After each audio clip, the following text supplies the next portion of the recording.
So my role is to oversee all the graduate programs across all the various disciplines and so on. The graduate college also is the place that accepts all the applications, irrespective of whichever program you're applying to. You apply through the graduate college, so we are the first ones to look at your applications, to decide where you are, to vet the applications, and then we get a recommendation also from the respective programs. So because of that, they wanted me to talk to those who are here a little bit about some of the things that you want to do if you're going to be a strong applicant. Because the difference with graduate school and say undergraduate is undergraduate you tend to slide in from high school so long as you have finished your GED and so on. The basic requirements that you're in. With graduate college, it becomes far more competitive for the graduate college. In fact, some of our programs are super, super, super competitive. When I talk about super competitive, one comes to mind immediately, where we have approximately 1,000 applications and we have 50 slots every year. So we have 950 disappointed applicants. And the sad thing about it is that most of these applicants have met the criteria to be in. But then we have to pick the 50 strongest candidates to move into this program. Some of our programs are not nearly as competitive to get into, but generally speaking, graduate school is more competitive.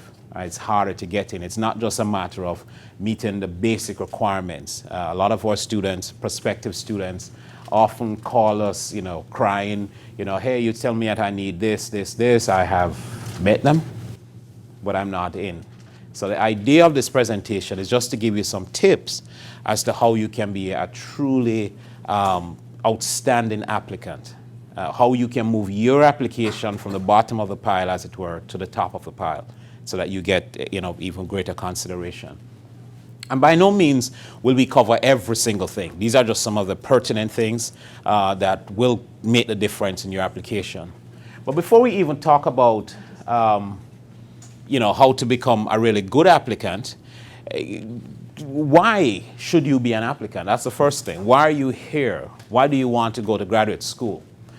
This graphic will help you to see some interesting information. And this is in 2014, so it's just about a year old. So this is fairly recent data. And what you'll see is it shows on this side median weekly earnings. In other words, how much money you earn per week with the various levels of education. And we start all the way here, less than a high school. These guys only earn approximately $488 on average per week. And we go through at a bachelor's degree now, you're really starting to earn some money, right? You're up to $1,100 a week on average. And then you get into the master's and you notice it jumps considerably again. When you get into a master's degree, your weekly earnings jump. And this is a median. There are some that you can earn significantly more, up to $1,300. With a professional degree means things like dentistry and some of those health science degrees. They jump even further. And then with a doctoral degree, you're almost neck and neck with the professional degrees. But the fact is, you can see a significant increase in earnings. That's assuming you have a job, which this next graph shows you that you are more likely to have a job also, depending on your level of qualification. If you're less than a high school, the unemployment rate was pretty high, right? On average, 5% of the population is unemployed, and a lot of that is transitory unemployment and so forth. But a high school, someone with just less than a high school, they are almost twice as likely to be unemployed. And then interestingly, as you go up the line, you'll realize that when you get to a bachelor's degree, you're only 3% likely to not have a job. A master's, you go even lower to 2.8 and so on up the line. So basically, by the time you get into a master's or a doctoral degree, you're almost guaranteed to have a job. And then not only are you guaranteed to have a job, you're going to get paid better for that job. And that's the bottom line of why is it that we want to pursue an advanced degree, right? That's the bottom line. So what are some of the things you want to bear in mind as you think about graduate school? The first thing is to know your career objective. sometimes people have this idea that I'm going to do X because that pays a lot.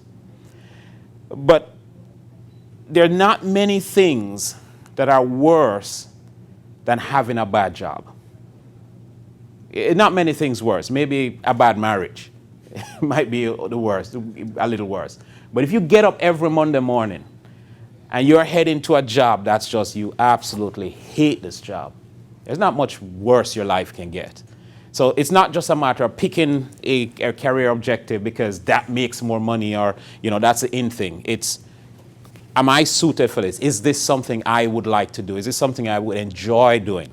So to do that, you want to talk to people in the field, talk to professors, talk to professionals in the field, get an idea.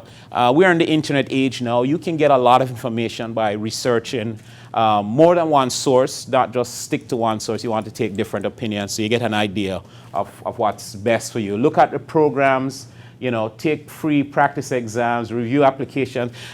Try to get some information on what it is. Don't just do it because, your best friend is doing this degree or pursuing this career. If you don't like it, it's, as I said, it can be a miserable existence, especially if you have invested years of schooling and you figure at this stage, I can't do anything else. Fortunately for me personally, I've had 2 careers. I was a banker for 17 years, absolutely loved it. Did very well, and I loved it. This was great for me. And then one day I started to get tired of it. I decided I wanted something else. Went back, did my PhD, and now I'm a professor of finance. Absolutely love that too. All right, for the last couple of years, I'm more in administration, not so much a classroom. But the point is, I did it because I really loved the careers, both careers. So what are the things that you have to look at? With every application for every program, you kind of had some of the same things, right? For us here at UTRGV, all our applications are online. There's no paper to fill out. It's an online application. As you go from table to table and get the requirements, you'll see that. So you have this online application. You have a personal statement with a lot of graduate programs. And I can tell you the personal statement can be a make or break, right? There are some people who write, in a personal statement. What your personal statement is supposed to be is to give an idea why this is your career. What are you trying to achieve? What do you intend to do? A lot of people write, I'm a great guy and I think you should let me into this program because I will do well. That's not a good personal statement, right? It's a narrative of what you've accomplished and why what you've accomplished in your life so far, your life goals, how does that mesh with your chosen career? Why do you want to do this? I'm going to give you an example. There's a young man that I wrote a recommendation for recently. And in his personal statement, he wanted to get into ophthalmologist school, right? And his dad was an ophthalmologist. And he talked about how from a young age, when he was 5, 6, he would hang out in the office some evenings after school, couldn't go home, and he'd hang out there, and how he and his brother would play eye doctor, and he got to know all of the terms, and he just fell in love with the idea of being an ophthalmologist. And since then, he took all these science courses in school, in high school and so forth. And now he had taken, in his undergrad, even more science courses, more biology courses, because that was lined up with his career goal. So that shows that he's an excellent candidate to move into ophthalmology. See the point? He's talking about his life and how it's going to influence his career. The letters of recommendation, crucial. Absolutely crucial, especially if you're a borderline student. If you're a top student, your undergrad is a 4.0, you get, 1,000,000% on the GRE and the TOEFL and all of these things. If you have all of those, maybe it's not nearly as important. But if you're an average student, which most of us are somewhere in the middle where, we have a decent GPA, not a 4.0, but a decent GPA and so on, you're competing, your letters of recommendation will make the difference between whether you get admitted or not, right? Because the admitting people are going to read them and say, is this a good candidate? So who should write those letters of recommendation? Obviously, somebody who knows you well and can speak to your ability to perform.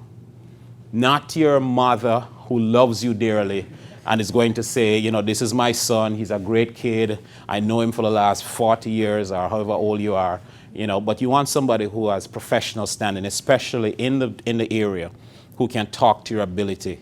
You want, ideally, at least one of those letters of recommendation to come from a professor who knows your scholastic ability, who you took classes with and can talk to that, right? These go a long way. I'm going to give you a real-life example. I like to talk about real-life examples. Years ago, when I was a director of the MBA program, I used to review applications for those who got into the MBA. And there's this young man, I think I was about mid-30s, who didn't meet the criteria. His GPA, for want of a better word, was crappy. It was well below the 3.0. His GMAT score was not anything to shout about. So basically, he didn't meet the criteria. I said, you know, I'd do my due diligence. I'm going to look at the full package. So I looked at his recommendation. It turned out that the guy, besides, you know, having a basic job initially, he went into the Army, and he went to Iraq, and he moved through the ranks. I don't know the ranks in Army, but he moved through the ranks, and he became whatever it was, a lieutenant or whatever, with 150 soldiers under his command, and how he did, you know, a great job in leading them and keeping them safe, etc., etc. And this was his senior commanding officer writing this letter of recommendation to talk about the guy's character and how, you know, disciplined he is and so forth. I could not let that guy into the program because I saw that the guy had the discipline and the drive to succeed. He had taken his undergrad, you know, 15 years earlier when he was young and immature and hence got a poor score. You know, his GPA was poor, but now he had grown up to the point where he was leading, he was responsible for the life of 150 men and women, I assume, right? So that made a big difference, and that's why your letters of recommendation are so very important, right? Especially, as I said, if you are, you know, not a 4.0 student, you know, a 700 and a GMAT. If you're a student that's like most of us, somewhere in the middle, we did okay, you know, but not spectacular, right? The other stuff are important, official transcripts, meaning that you have to request those from the universities. And remember, transcripts are only official when they come directly to us from the issuing institution. If you bring it in, even if it's in a sealed envelope, and you get a letter from your mom that swears to the fact that you did not open this envelope and you don't know what's in it, it still is not official, the fact that you bring it in. So you have to request it from the university and they will send it to us directly. And there are different ways to send it. They'll send it to us electronically in some cases. In some cases, they'll mail it to us. All right? But that's the only time it's official. So this word is important. Same thing with the test scores. You can bring them in.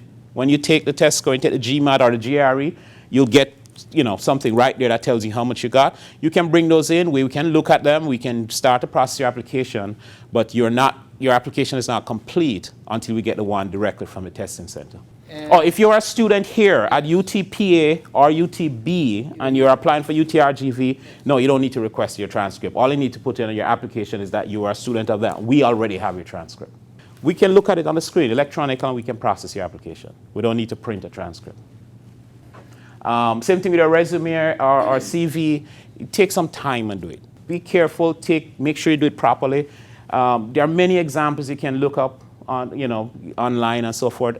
And then very important, without any exception, when you're done and you think you're done and it's perfect, give it to a friend to read, or your husband or your wife or your significant other. Give it to them to read because you did it and you're so close to it, you won't necessarily pick up the mistakes. So give it to somebody else to read. And chances are they'll catch the error, right? You want to do that. The portfolio, depending on the type of programs, there are some art programs and so forth where you have to send copies of your drawings and those kind of stuff. If it requires that, if one of those programs, again, take care to make sure you do it properly, neatly, put it in a nice binder and so forth, because it does make a difference when the program director. And there are some programs that they actually go as far as an interview, especially the really, really competitive programs. They have an interview process.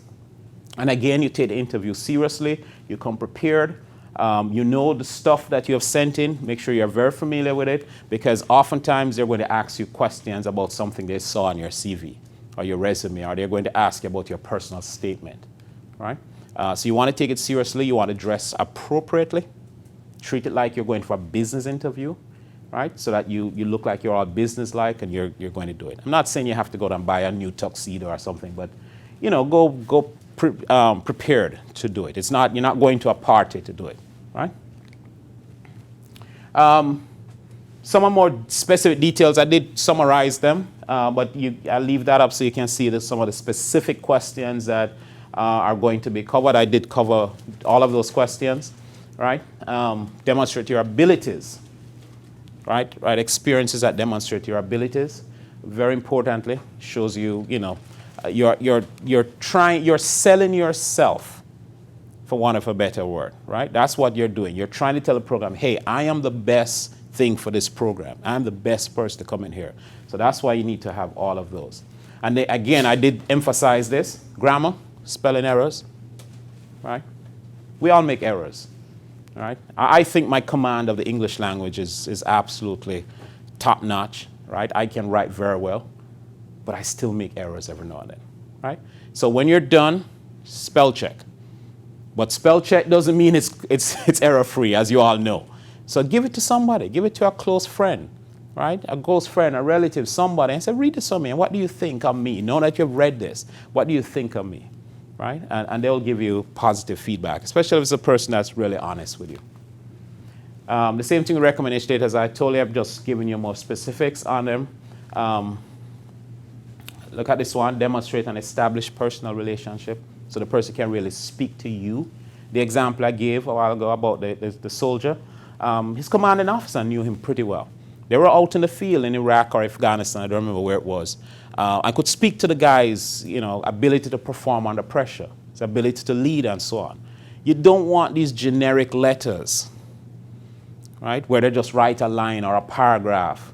I've seen so many of those, and I just basically disregard them. It didn't help the candidate, right? You want somebody to take the time and sit down and write the letter properly. If they can't do that for you, you move to the next person, right? Don't just have them write it for the sake of writing it, right? A generic thing, dear sir, madam, I know this candidate very well, and I think he should be in the program.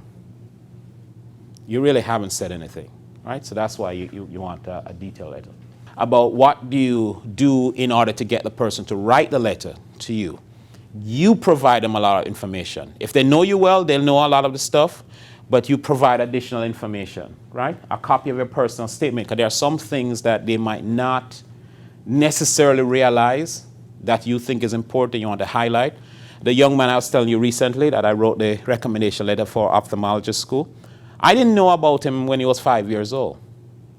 I didn't know that that's what he did. And he used to play doctor in his father's practice.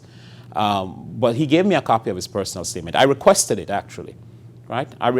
Standard procedure. And I get a lot of requests to write recommendation letter, perhaps because of my position. And standard, I ask them for a copy of the personal statement, and I ask them for a copy of their vita, right? So that I can have some frame of reference, in addition to what I knew already, okay?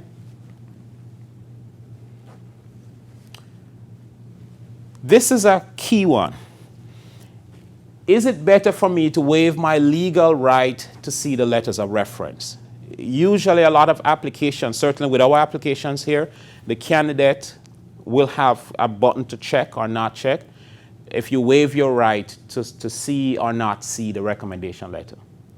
My honest feeling, and this is just my personal belief, is that you should waive your right. Right? Make sure that the person can be brutally frank with writing a letter. What's the potential disadvantage? They could write something bad and you don't know. But the whole idea is that you're picking somebody who you know knows you well and will write you a good letter. So that shouldn't be a problem, right? If you just pick up some arbitrary person to write the letter, then yeah, they could write something bad. And I think, honestly, I think most people are like me in the sense that I am not going to write a letter of recommendation if I can't write something good. Right? I'm not going to write it. I would tell a person, sorry, but I can't. Right? So when you waive your right, you allow the person to be truly frank, to write the letter, and not also to try to think in the back of their mind, am I going to get sued, as it were, for writing this? Right? So you pick your recommender properly, and you I would recommend you choose that, because also from the other side, I'm on the other side to where I'm reading it. Because I know you waived your right to read it, there's a much more likelihood that the person who wrote the letter wrote something truthful and frank. So I put more credibility to those letters than the letter where the person says, no, I insist on seeing it. Because I know if they insist on seeing it, then the person is less likely to be honest and frank. They're going to just write something flowery, which might not be true, right? But as again, that's my personal view.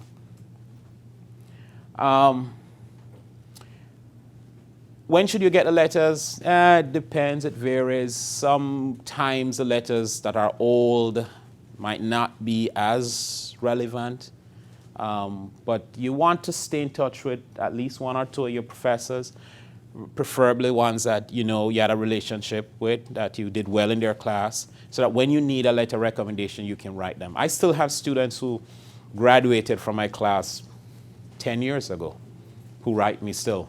They're moving on to their second or their third job, and they'll write me and ask me for a letter recommendation. You want to do that, it's an advantage to be able to have that. When you're done, when the person writes your letter recommendation, this is something everybody forgets and very few people tell you to do, but I strongly suggest you do that. Write them a short note, tell them thanks. A little card, it costs $1, right? Or, an email. The card is even more personal. Write a little card. Thank you very much. I really appreciate your writing this for me. Why is that important? There's a good chance that that's not going to be the last recommendation letter you ask for. And the person will remember that and think, that person really appreciated it the last time. So I'm going to take some time out of my day today to write it, this next one, right? Transcripts, we talked about that. They must be sealed and so forth. Let me back up a little bit. One last thing here. They become the property of the university. So when your transcripts come in, those are ours. If you're not admitted, we shred them. We get rid of them. So students have come back to us 2-3 years later and say, oh, by the way, I submitted a transcript because I was trying to get in the program. I'm applying for another university. Can you give me that copy? No, we shred them. We get rid of them, all right? And even after you come into the program, we keep them there's a time limit that we keep them, and then we destroy them, right? So they're the property of the university. Test scores. Depending on the program, you have the GMAT, you have the GRE. The key things to doing well on those tests, those 3 points at the bottom there, take the practice test. They have free practice tests, so it costs you anything. Online, you can go online. If you go for the GMAT, I know that the website is MBA, like the degree.com. You go there, there's free GMAT exam, you can practice and so forth. The same thing with the GRE, you can practice. Take it seriously. Study for the test. There's test preparation courses that we offer at the school, but I'm not trying to sell you anything. So you can choose to do that, or you can choose not to. You can go to Barnes & Noble or one of those bookstores and buy the test prep books. You can do that. The bottom line is to take it seriously, because again, those test scores can mean a difference between whether you get into the program or not, right? Very, very crucial. It can mean a difference, make or break. The higher the score, the better, generally speaking, right? Because remember, you're competing with other applicants. Interviews, this might not be relevant to most of you. Just very few programs will ask you for an interview, to come in for an interview. Usually the health science programs, and I know some of the liberal arts programs, will ask you to come in for an interview. But if you do, you take it seriously, just as I was mentioning, be prepared to it and treat it like you're going in for a job interview, right? For most of the programs that are 3.0 or higher, you don't have to take the GRE. For those whose GPA is lower than 3.0, it's mandatory. Do programs have conditional admission if your GPA is below 3.0? And the short answer is yes. Again, you're not as competitive a candidate, right? But you still can get in on a conditional basis, especially if your GMAT or your GRE score is strong, right? Kind of offset your low GPA. And we understand. Sometimes you did your undergrad degree when you were much younger, you're a party guy, party girl on campus, you just never took it seriously. You figured that a C was a great grade, so your GPA is not where it should be, but that happened 5 years ago, 10 years ago. You can't go back and rewrite history. So yes, we do look at the candidate, and that's why the other things become so, so very important. Your test scores, your letter of recommendations, your interviews in case that you have them, your personal statement. All of this now is trying to paint a picture of you as being a viable candidate, especially since your GPA shows that you are not a viable candidate. So you're trying to go against that tide and say, this is really who I am. That's not me. I was young, I was immature, I didn't do well in school. Right? So yes, and you can get conditional admission. But it's an appeal process. You can appeal, write a letter of appeal and say, I'd like to be considered, et cetera, et cetera. I won't spend time on the portfolio writing sample. As I said, very few programs. You want more information, we're more than happy to talk to you about it, but usually the art programs and a couple other programs, some of the doctoral programs, you have portfolios and so forth. Follow-up, very, very important, right? Very, very important. Yes, we are going to review your documents. Yes, we're going to look if you're going to be eligible to be admitted, etc. But I strongly suggest that you follow up. So you call up the program or you write a nice email, not anything like, hey, I applied 2 weeks ago, what's taking so long? Not that kind of follow-up. We're talking about nicely, right? I applied, my number is this, I sent my application. Can you please provide me an update on my status? You could catch that program director on the day when he or she's trying to figure out who of these two people get the last slot. Your follow-up shows that you really are interested, you really want to come in, and that could be the tipping point, right? That makes you in versus the other person. I'm not saying that you nag the person to death, but just following up, it indicates that you are clearly interested in being in the program. And in fact, your follow-up could show that. Further to my personal statement, I'd like to let you know that I recently got a promotion at work because my supervisor thought I was so dedicated and showed blah, blah, blah, blah, blah. That's a kind of follow-up. So you're providing a little bit more information, something else just to nudge you over the edge to be able to get into the program. All right? And then, of course, to check to make sure you have all the missing materials. Especially, this is important, especially with two things. Letters of recommendation. Okay, you can ask the person. They can say yes, but they forgot. It's not their application. It's not pressing on their mind. So that's why you need to follow up to make sure that they actually did it. And the same to your transcript. Sometimes it gets into a black hole in the school that you apply. You ask for a transcript. You might need to follow up, say, have you sent my transcript, and so on. All right? Because remember, we can't complete processing your application if it's incomplete. Right? We need to get all the documents in. So take the plunge. Go for it. Go for it. The fact that you're here shows that you're interested in graduate school. We wish you the best. You want to do. You become a select group. Notice only 11.8% of the people in the U.S.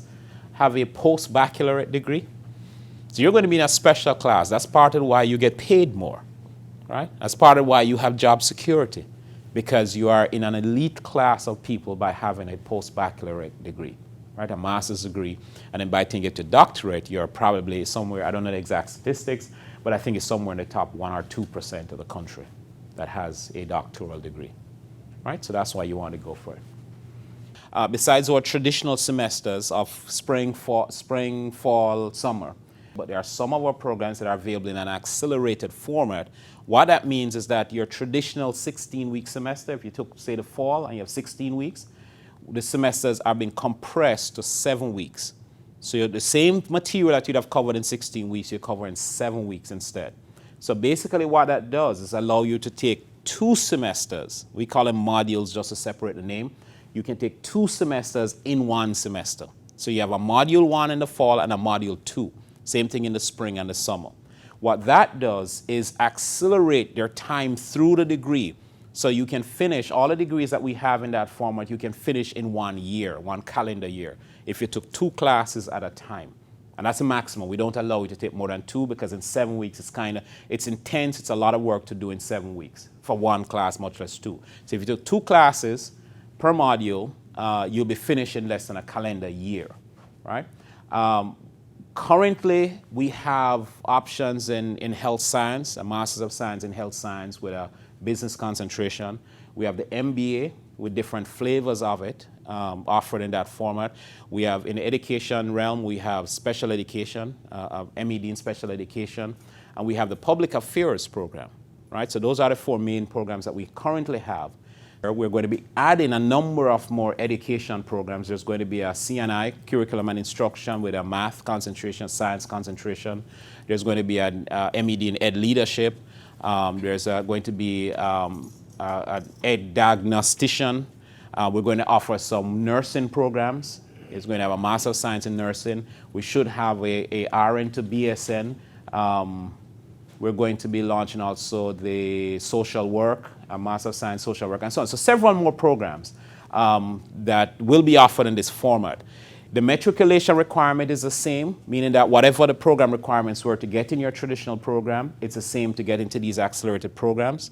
The work is the same, except that it's more intense and more focused because we have narrowed it down to 7 weeks. They're entirely online. I should mention that they're entirely online. And your week is not Monday to Friday. Your week is 7 days to get to that. So the week actually runs from Wednesday to Tuesday.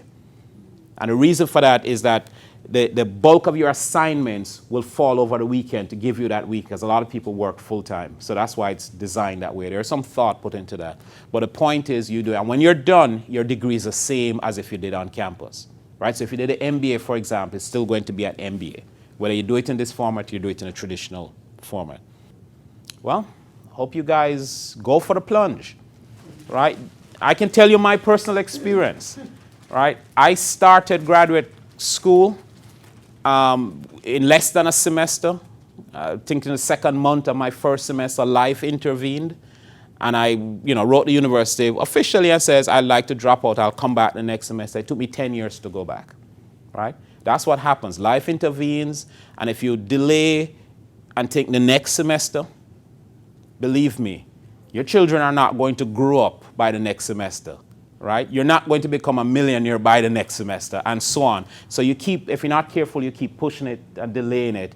And that's why I suggest if you're thinking about it, go for it, get your application in, and if you get accepted, then it becomes easier for you to focus on getting it done, right? Okay, thank you all.